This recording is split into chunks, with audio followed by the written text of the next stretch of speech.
अस्सलाम वालेकुम dear students of class 8। आज का जो हमारा नया चैप्टर है that is judiciary in India.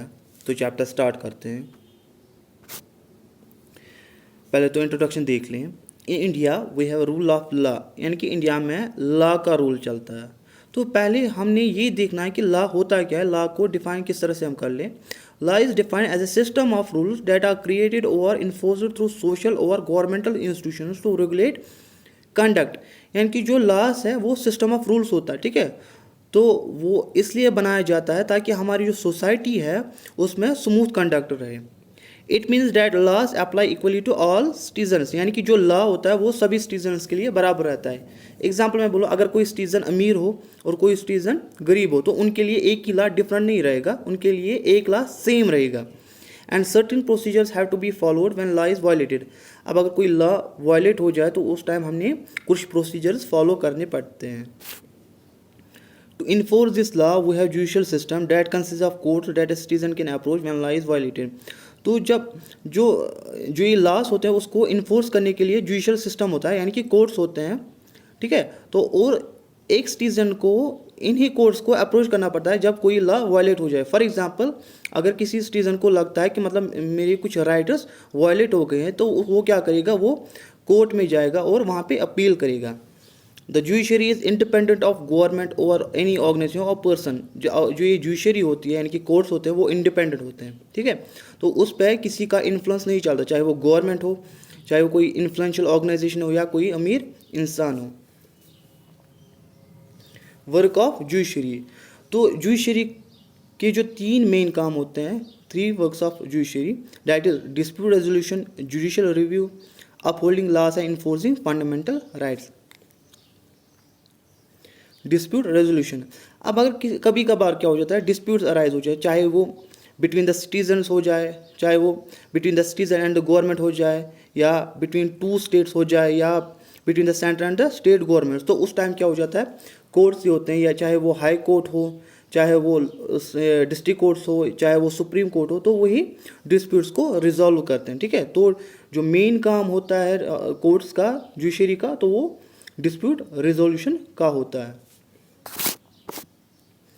Judicial review, as the final interpreter of constitution, the judiciary has the power to strike down any particular law passed by parliament। तो जो judiciary है वो फाइनल इंटरप्रेटर होती है constitution की, यानी कि जो कॉन्स्टिट्यूशन किसको हम बोलते हैं, it's a book of rules which the country has to follow, या जो कंट्री की गवर्नमेंट है, लोग है, उनको फॉलो करना पड़ता है। ठीक है, उसको हम कॉन्स्टिट्यूशन बोलते हैं। ठीक है, तो उसका जो फाइनल इंटरप्रेटर है डेट इज जुडिशरी। तो जुडिशरी का काम क्या होता है, वो क्या कर सकती है, अगर कभी कभार क्या हो जाता है, पार्लियामेंट कोई लॉ बनाता है। ठीक है, तो अगर जुडिशरी को लगे कि मतलब ये जो लॉ बनाया गया है कि ये बेसिक स्ट्रक्चर ऑफ कॉन्स्टिट्यूशन को वायलेट कर रहा हो, या लोगों का जो फंडामेंटल राइट है उसको वायलेट कर रहा हो, तो उस टाइम उनके पास पावर है कि वो उसको, इस लॉ को स्ट्राइक डाउन करे, यानी कि उसको नलीफाई कर ले। दिस इज कॉल्ड जुडिशियल, तो इसी को जुडिशियल रिव्यू बोला जाता है। Enforcing fundamental rights, every Indian citizen can approach supreme court और high court if they believe that their fundamental rights have violated. तो फंडामेंटल राइट्स क्या होते हैं, वो बुनियादी हकूक होते हैं, यानी कि फंडामेंटल राइट्स उनको बोला जाता है।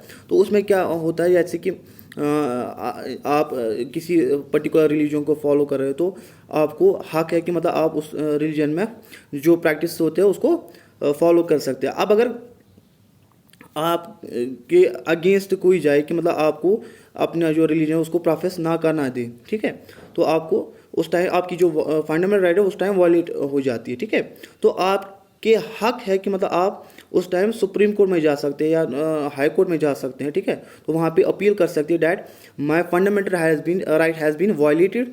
ठीक है, तो उस टाइम वो आप वहाँ पे अपील कर सकते हैं। ठीक है, स्ट्रक्चर ऑफ जुडिशरी, तो जो जुडिशरी है यानी कि कोर्ट्स हैं उसका जो बेसिक स्ट्रक्चर आता है तो उसमें 3 लेवल्स आते हैं। ठीक है, तो जो लोअर लेवल है डैट इज़ डिस्ट्रिक्ट कोर्ट्स। तो उस डिस्ट्रिक्ट कोर्ट जो है वो सबसे बिजी होते हैं। ठीक है, तो लोग जो होते हैं सबसे ज़्यादातर वहीं पे डिस्ट्रिक्ट कोर्ट्स में जाते हैं क्योंकि वो काफ़ी ज़्यादा आसान रहता है उनको वहाँ पे जाना और वहाँ पे केस दर्ज करना। ठीक है, तो उसके ऊपर जो आता है दैट इज़ हाई कोर्ट। तो हाई कोर्ट जो है वो एक अपेक्स कोर्ट है एट द स्टेट लेवल, ठीक है। तो उसके ऊपर कौन सा आता है, सुप्रीम कोर्ट, जो सुप्रीम पे आता है, टॉप पे आता है, ठीक है। तो जो सुप्रीम कोर्ट है दैट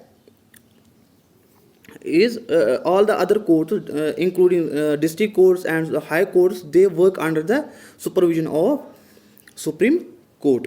तो सुप्रीम कोर्ट में सबसे बड़ा जो जज होता है उसको बोलते हैं चीफ जस्टिस, या इंडिया में उसको बोलते हैं चीफ जस्टिस ऑफ इंडिया। तो डियर स्टूडेंट्स, आज जो ये टॉपिक है यहाँ पे ख़त्म हो जाता है, ठीक है।